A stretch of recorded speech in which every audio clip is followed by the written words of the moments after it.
really handles uneven terrain like a champ. 10 out of 10. Better than the first game.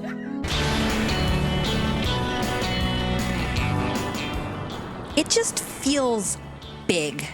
Once you get to a certain point in Cities Skylines 2, the cities you build seem massive. And with that explosive growth comes growing pains. But the biggest pain of all? Sometimes they still only use one lane. So I don't really have this grand plan for this area. I've done some work on the terrain here to make it a little easier. Because as you can see, the terrain on this map is not really great for making large, sprawling cities, and it's very challenging, and I don't mind a challenge, but I've flattened out some areas on this island here. What I want to start with is actually this little peninsula, and so what I do want to do with it is level it almost at water level, and we're going to put some housing here. So I'm going to level the entire peninsula, but try to capture the shape of it, because it'll be cute for something kind of rustic. And I also am going to fix this highway up just a little bit, because it is going to come around here and meet up back with the main highway somewhere up here. But for now, we're just gonna make the terrain kind of flat and have it go up against this nice majestic cliff, which I really like and think is gonna be a good little centerpiece, kind of signature landmark of this part of the city. Now, of course, I don't have this tile unlocked, but I do have 19 available tiles. It's a little weird, it's like a small little piece, but I do like that the tiles in the game are a little smaller and you get more of them with each milestone. So it won't matter that much to use one tile just to unlock these little corners of land. For example, like in Cities 1, I don't have to unlock all of this to unlock just that. I can just unlock that one tile, and I still have 18 left to unlock.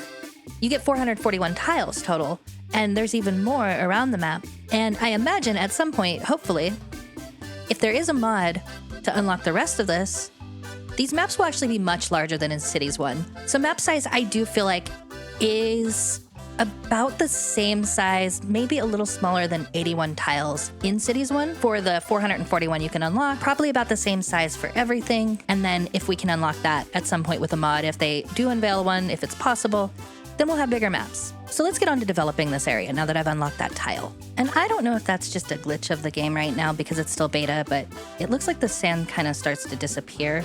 But I am gonna soften the terrain with this tool here. And so that way we've got this sort of flat coastal area that's going to become where we put a little more of our low density, and then we're going to focus the higher density more into the central core and probably in this island.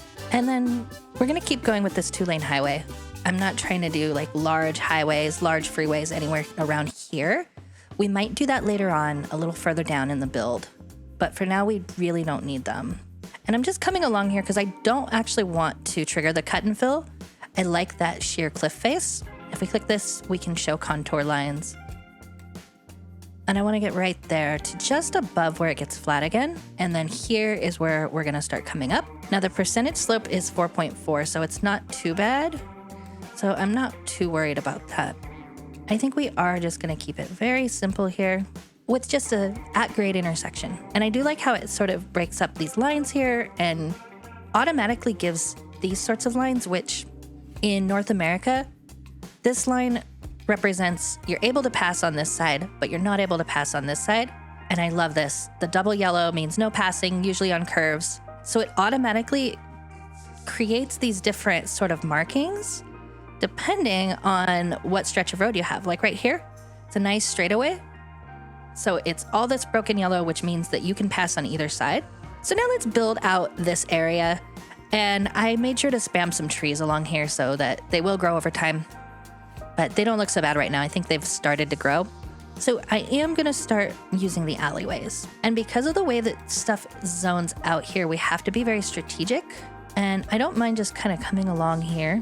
But for here, it is going to be more difficult to sort of get good zoning. And I think we'll do it that way. And it's going to break and it's going to act a little wonky.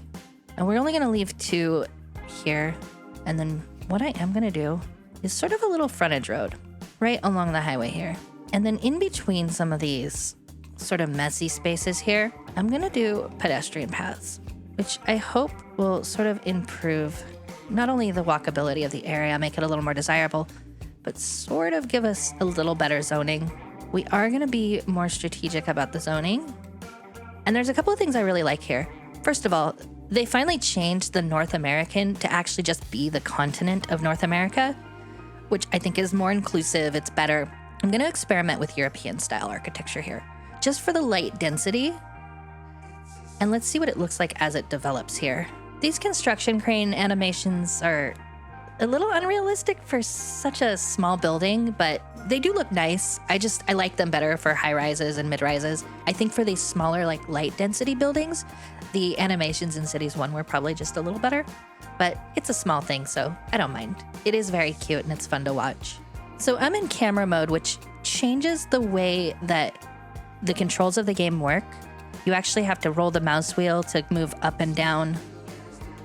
I'm a big edge scroller, which I know is bad, and you cannot edge scroll in this mode. You gotta do WASD. Yeah, that's gonna look nice with that tall cliff. I think I'll remove those trees. So this is what the European houses look like, and these are actually gonna be perfect for what I'm going for. So I'm gonna keep those. But before I do that, let me remove these trees. We have the brush, and I can just, let's make the brush a little smaller, crank the strength up to 100%, and then hopefully I can just delete them. Doesn't let me. Okay. So it only lets you delete the trees you have selected, because I don't want that many trees on there. This is gonna be tedious. So I have to drag the whole bulldozer. Like, I don't want any trees on this cliff. And this is something that, as I play this game and learn new features, I find new things that I really like and new things that I'm like, hey, that was a thing in the first game that we can't do now. And this is one of those things that I think I said the bulldozer was more precise but less accurate. And I know that that's an oxymoron, but that's exactly how this feels. Because you can grab things, but it doesn't always catch them. And I don't know if this is just a feature of the beta that will be fixed, or if there's gonna be a mod to fix the sensitivity. But I really like in Cities 1, you could just right click and it would delete all the trees. This only deletes the trees that are selected. So if I select spruce, it'll delete all the spruces, which is good. I don't think that we're gonna need these now. Let me look at my power availability. Yeah, we've got plenty of available power. So I'm gonna delete these because they're gonna cause a lot of trouble with noise pollution around those houses. So let's do that first. So highways don't have power or water built into them. So you do need to connect it. And we need to do both water and sewage as well. So let's go ahead and kind of zone this area out. I like to push this I key to get rid of the info views because they're very annoying. They're too bright. I think that they'll fix them at some point, but they're just, you can't really see what you're doing. Along this little road here, I'm gonna zone a few commercial buildings because I want them to front this little road, but you can kind of see them from the back of the highway. And then the rest of this, we're gonna kind of space things out a little though. I like these 3 tile houses here. So we're gonna do 2x3 all the way and leave a space in between and then leave this back area kind of empty.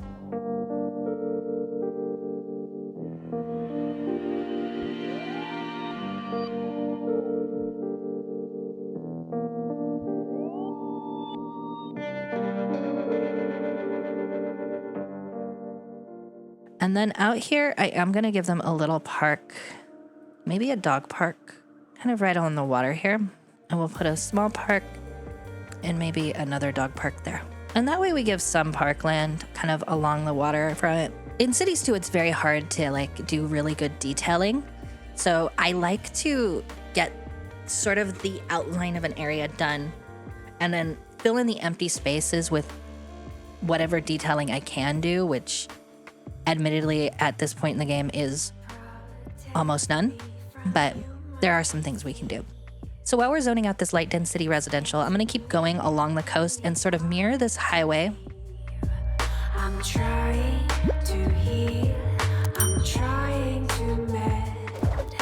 Someone please come to my defense. Or will you sweeten upon your return? I do wish there was a zoning adjuster in this game. It is frustrating, and I know there's ways around it, and there's different little hacks you can do that over time it'll get better. And I am really experimenting here with different lot sizes to see what comes out. And we do have some office demands, so I'm not against including a little bit of office. The good thing about offices in this game is that they don't automatically just become these gigantic things, which is quite nice. And I'm also not against putting a few row houses. So how we're gonna do that is just really zone them sort of a little bit like that. so that they don't come in at funny angles. And I think especially along this straight segment of the waterfront could be nice for some little row houses. Now out here we will need a fire department, so we are going to include one. And we'll likely need a police station too. Unfortunately, there's not a lot of space for it. So I will have to make some space by doing this. That actually fits well, and I am gonna let it scoot up against the water there. And the good thing, we have upgrades. I could just use those because I'm playing with all the money. I'm not gonna worry. This one also has an upgrade. Let's go ahead and do it. We'll replace the parking lot with a nice little garage. Another thing I can put out here is a radio mast, but I'm gonna put that up here because what radio masts do is they improve the mobile data, radio, TV signals, and they're used to broadcast alarms. I just think that it would look kind of good like up here maybe. It doesn't affect it if you place it higher, like it doesn't change the coverage range. It's pretty much always the same. It'll look kind of good, like just a little bit above. And then we'll have to do some work on the train there. That's better.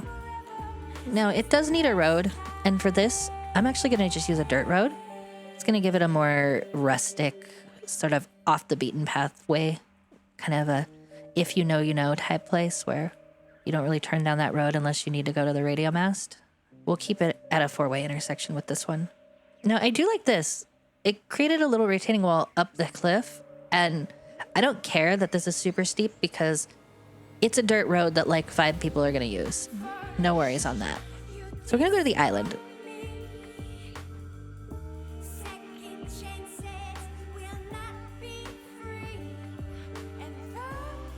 We have this bridge here. It looks good. I am interested to see if we have any other bridges. So we do. We have this 6-lane divided bridge. Let's look at that. I actually like this one a lot better. That looks very cool. So we're gonna go with that. So we're gonna use the 6-lane divided road, even though it is kind of overkill. I don't care. One more lane, bro. Please, one more lane. Oh, hell yeah. We do have a pretty steep drop off here. I also don't mind because what it could be is it could end right there and it can go sort of over the entire place. This is a lot of really deep disrespect to the terrain, but I honestly don't care. It was my fault for picking a map that looked flat that was very challenging. It's sweeping plains. Overall, I like the map. I think it's very beautiful, but it is what it is. So I'm gonna go ahead and sort of flatten up even more, trying to make this look as natural as possible without making it look like, oh yeah, I just cut into the cliff here, even though I did. And I'm just right clicking to make it smaller. And then I'm just sort of playing with the terrain. Not really sure what I'm doing here, but it is fun. I'm glad that they added contour lines. They're very beautiful. They work well. I like that they're darker and that you can just see them over the terrain. They are very good and a wonderful addition to the game. It was at this point I really started to struggle with the game. I tried building out this island area and added a college with some zoning and amenities, but the whole layout, everything just felt wrong. I didn't know what to do next. So just like before, I deleted it all, took the day off, and started over fresh the next morning.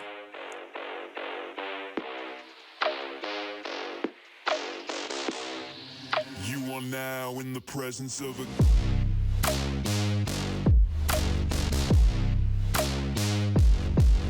king.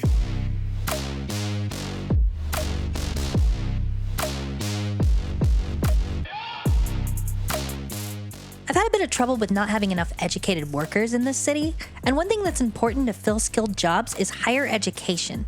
I started here with a college along the waterfront. I really wanted to make this area in front of the road a beach, but the game had other plans. Sadly, the sand disappears for no apparent reason. I'm attempting to get some sort of a reasonable road layout here that follows the terrain as best as I can. But I also need to flatten out a lot of land, as no college is complete without lots and lots of parking. One thing that frustrates me to no end is the way zoning breaks.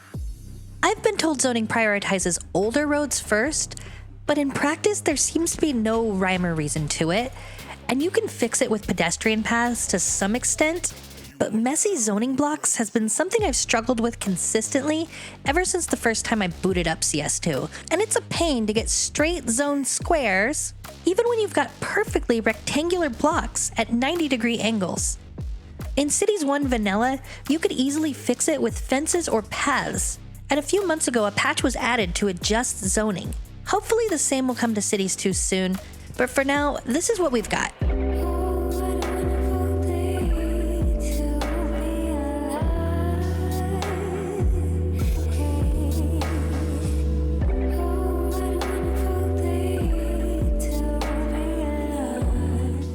One thing I do really like is the ability to add bus lanes to almost any road with the upgrade tool. Unfortunately, I couldn't get it to work on the bridge, but it was still helpful to prioritize buses on this main street, and I added another bus route going from the island to the main part of the city.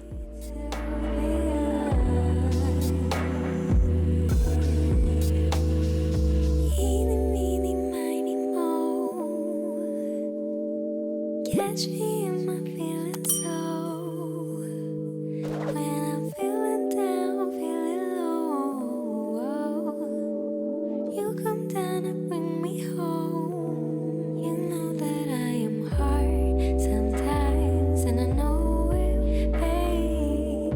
I try to change, but even when we fight, then the night we get closer, yeah.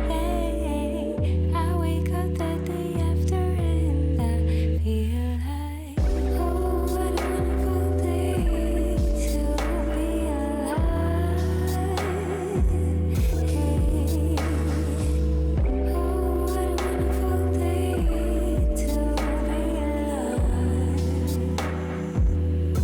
Hey, oh, what a wonderful day to be alive.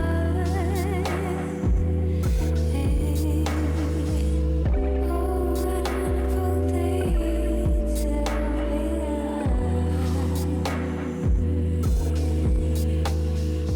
Loving comes, loving goes, but this feels right, not even close to the other ones I didn't know. With you, I've always been so sure. I know you find it hard sometimes to control it, babe. Your feels for me, but I want you to know that I feel the same for you, yeah. I wake up every day and I feel like, oh, what a wonderful day to be alive.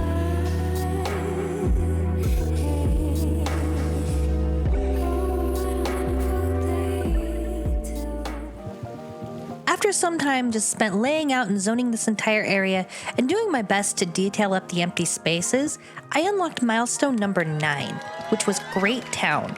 With it, I was finally able to zone high-density commercial, as well as earn 12 development points, which I used to unlock air travel, subways, as well as the Technical University, which helps increase the efficiency of industrial and office zones. The building itself is one of the nicest looking buildings in the game, and it's massive. I really wanted it to be the signature piece of this part of the island's waterfront, so I terraformed a large area around it. The asset has this massively detailed courtyard space that's absolutely beautiful, and it really helped to define this area.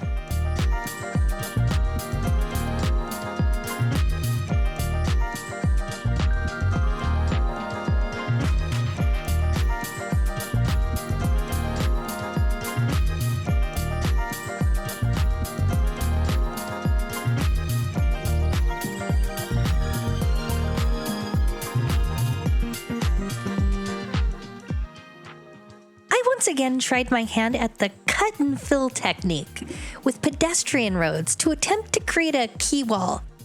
This is incredibly difficult and tedious. I found I had to get the terrain beneath the path at just the right height to trigger the tool, and it took me multiple attempts to get it at a perfectly straight elevation. Not including easy to place quay walls in the base game of CS2 was unfortunate, as the first game's quay walls are much easier to work with. But at the end of the day, it came out looking real nice, and it's still one of the defining features of this build.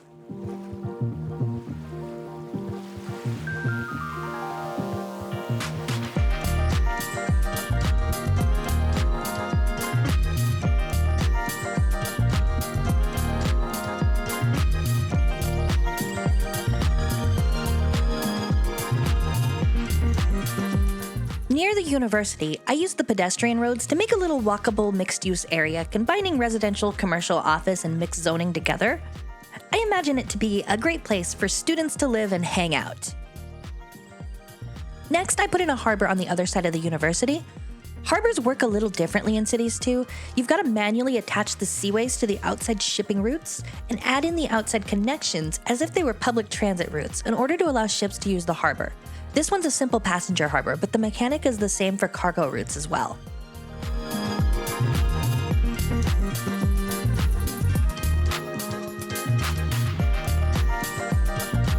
On the outer edge of the island, I flattened a thin strip of land along the coast to create another sort of rural-ish, low-density neighborhood.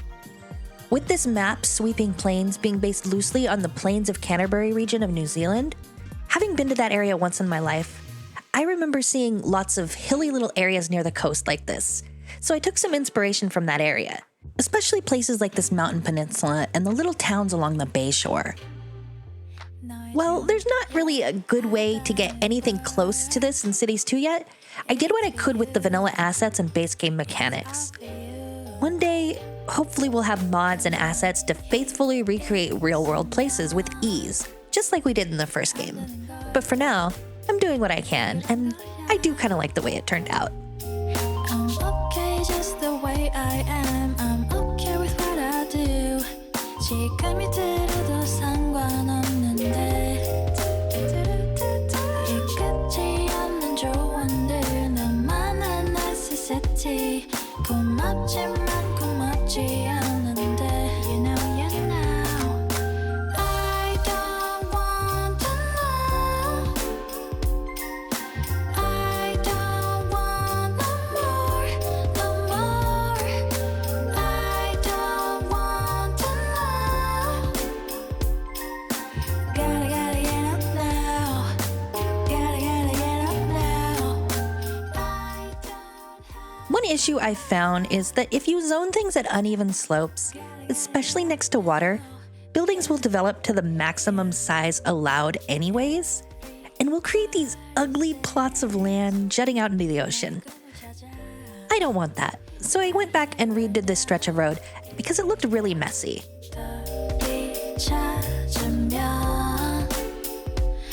Since I've massively grown my city's population through a mix of expansion and upgrading older areas to higher densities, my traffic has started to get bad. I noticed I only had one connection between the island and mainland, so I relocated the bus depot over a little bit and added in a secondary bridge to help relieve congestion. But I really don't want this to be a car-centric city, and I need to plan for the future because I'm growing even more really soon. So I brought in a subway system. Just like with trains, you have to place a rail yard for the subways. This is much more realistic than in Cities 1, and I generally like this mechanic a lot. Although the buildings are quite large, so it adds a new challenge, which is nice because it forces you to plan differently. The metro lines and systems themselves pretty much operate exactly the same as in the first game, but they have to be connected to the rail yard to spawn trains.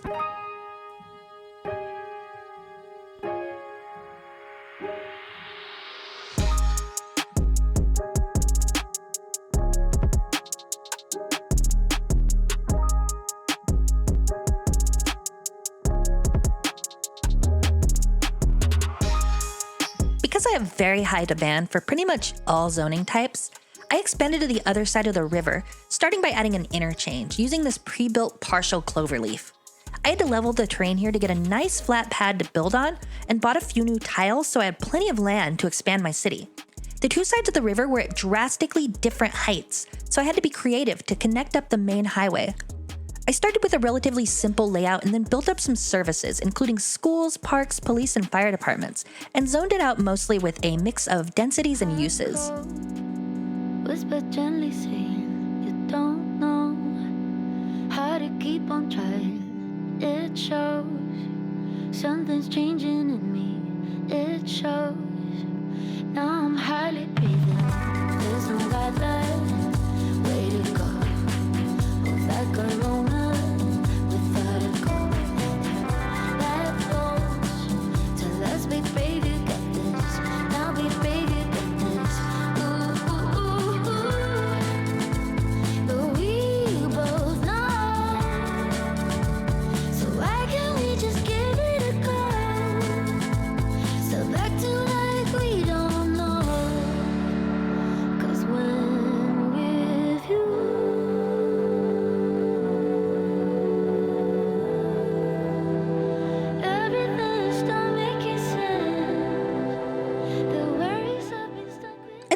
unlocked milestone number 10, small city. With it, I was able to get high-density offices as well as a couple of policies, and use my development points to unlock large sports parks, telecom towers, and the medical university. I put the sports parks next to this college I added.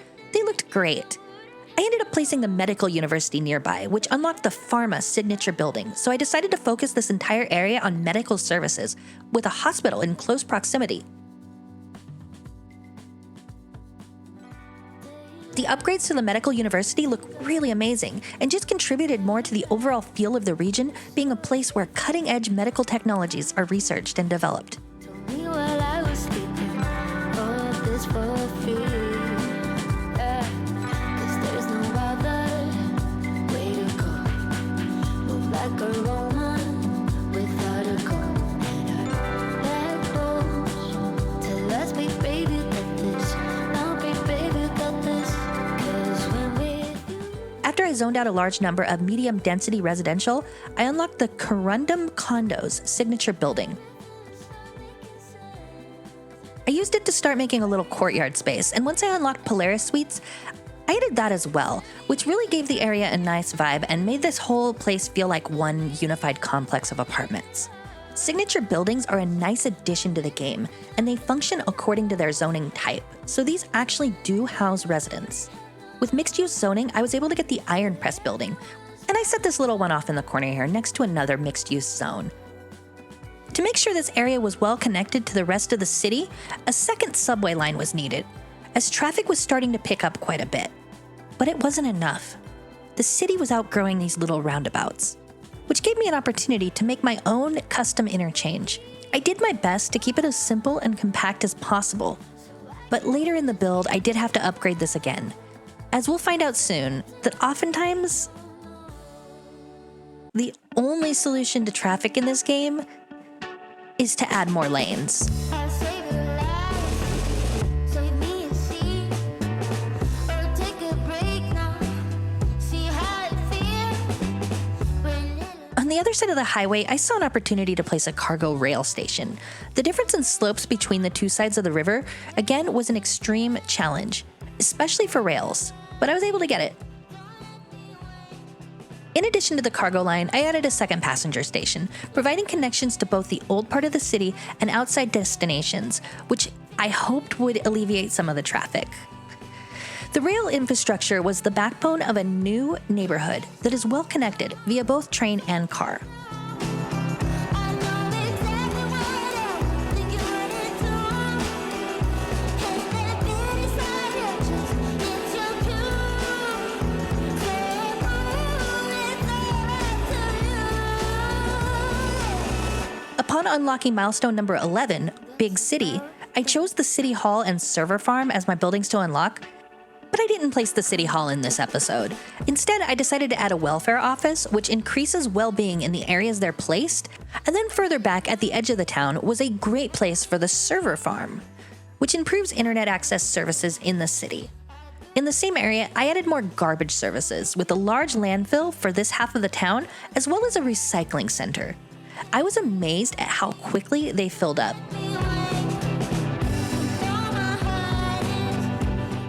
I tried to mess with the terrain next to the river here in hopes of flattening it out to develop a little more of the land.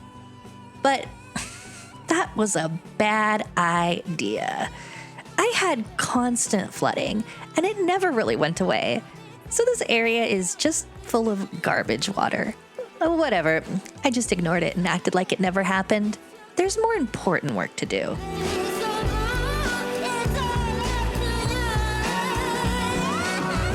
The next signature building I unlocked was called Principes? I don't know how to pronounce it, but it's a beautiful small office building that has the added benefit of reducing the crime rate near where it's placed. I like the company that it moved in named Crime More. Very cute. It was going to be impossible, or at least impractical, to constantly be flattening terrain to expand the city. So I started going a little up the hill and breaking away from the grid into more organic layouts. I zoned some nice low-density housing in the hills and higher density just below it.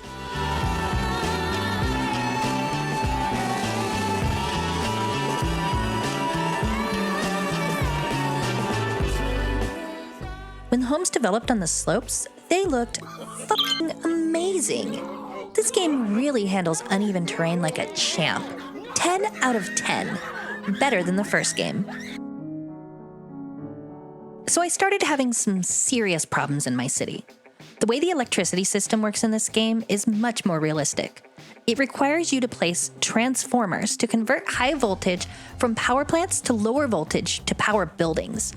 I neglected to place enough of these transformers, and my electric system got overloaded, so I had to go back and add more, and generally my power demand was super high as we went into winter, so more power plants were needed.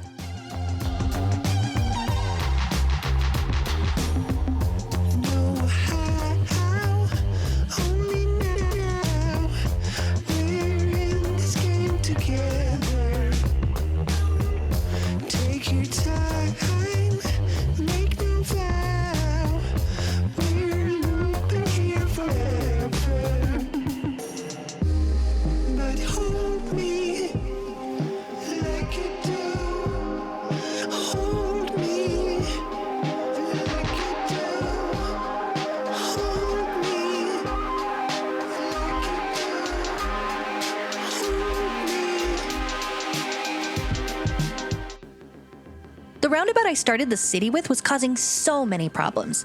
I tried to save it by adding lanes or being creative with it, but in the end, it just needed to be grade separated so that traffic could flow freely. This small interchange sort of worked, but it just moved the backup further down the road.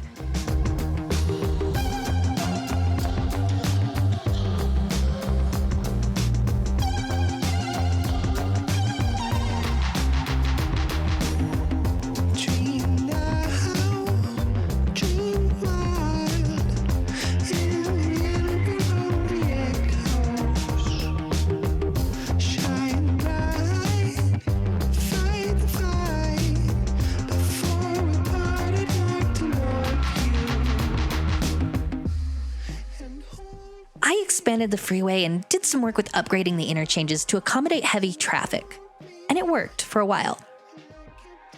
Once winter came, I got to witness my first car accident, or at least the aftermath of it.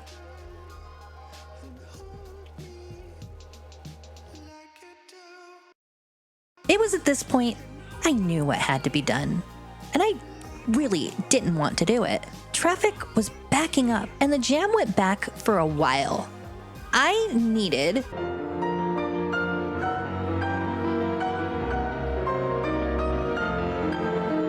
to demolish much of this industrial area and several parks to make room to expand the freeway to 6 lanes, as well as add in an interchange capable of higher volumes of traffic.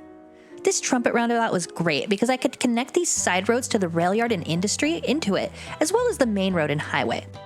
Expanding the highway to 6 lanes the whole way through mostly worked to fix traffic, and it seems like in this game, even though 50% of my population was using public transit, with the limited traffic management tools it has, and because of the way the traffic AI works, the best solution is to just add lanes every single time traffic backs up, just like in real life. After that massive infrastructure project, I spent some time upgrading parts of the old city to high density, which brought in even more skyscrapers, making the place feel massive.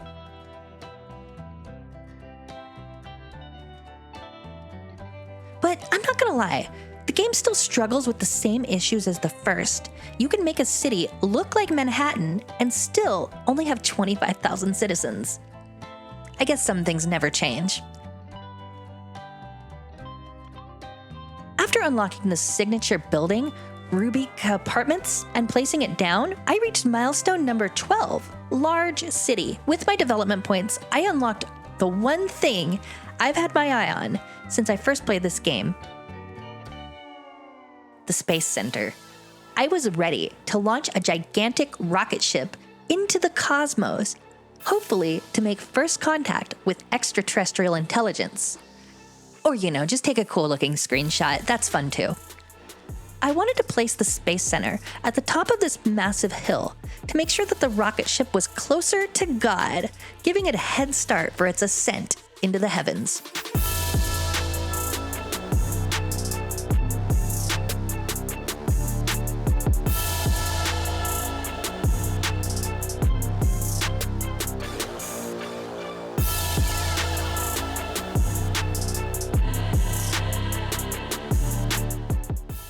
lot of terraforming work to get the road up the hill at anything remotely resembling a reasonable slope.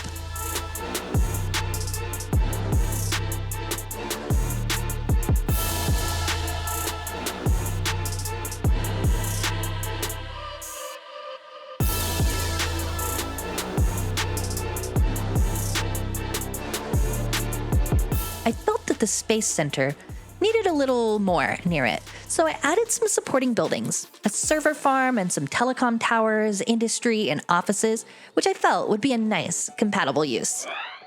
Finally, winter ended, and the snow started to melt. The rockets launch on their own, and they do it quite frequently. They're pretty fun to look at, and the Space Center does help with tourism in the city, but mostly, it's just a fun little asset to place down. I'm so grateful to have been chosen as part of the group of early access creators by Paradox and Colossal Order, and it's nice to get to know this new game. While it does have some drawbacks compared to the first one, I do see the potential for long-term improvement, especially once we get some custom assets and mods to play with. I've withheld most of my critiques of the game from this video, instead choosing to focus on the playthrough. But if you'd like to see what I think this game needs to be perfect, watch this video, and I'll see y'all next time.